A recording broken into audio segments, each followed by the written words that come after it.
On this panel, I want to start with Robb's story. Robb, I would love you to share the story of your daughter, how much ever detail is in terms of the way, what happened and how you feel and how it left you feeling, and the journey with disability. Yes, thank you.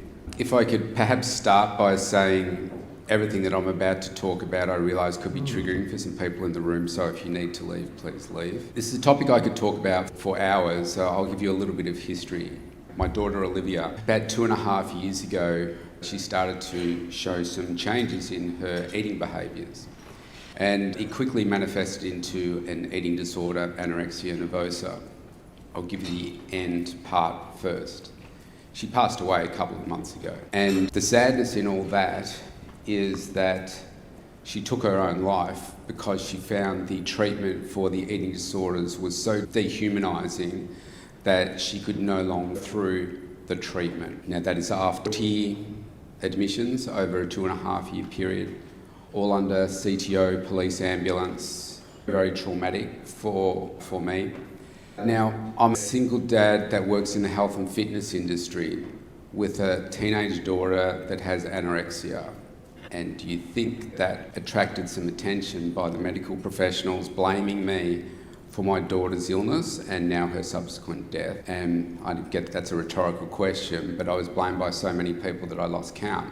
Now, I'm a very strong person, and my daughter and I knew the reality of that I was her biggest champion of health and helping her to recover. But obviously it's a very painful process to have to go through to watch your daughter suffer so much. Now, she was a different girl, beautiful girl, very loving, very kind, and she helped me become a better dad, more empathetic for sure. And one of the things that we quickly work out is society doesn't handle different too much, and in the schoolyard, different is not handled very well either.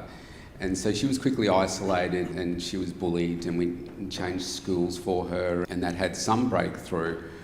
But the problem was when she had such low esteem and self-confidence that she was unable to really articulate what was like the root of what was going on for her until she passed away on the 28th of April and this year, and it was only a matter of months before that she was able to tell me what actually caused her eating disorder. And it was one particular bullying incident at school. And when you know the reality of that, it's really painful. But for whatever reason, she was unable to talk about it as to what the cause of it was. And through the process of her illness over the 2 years, it's almost like trying to fit the square peg into the round hole, and not enough understanding. We knew that she was different, but there was we have this approach that we use for eating disorders, and that is the approach that we're going to use.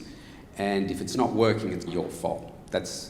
I'm saying that's implied. They didn't say that, but that's where you get to. Now, along this process, she went through an ASD assessment,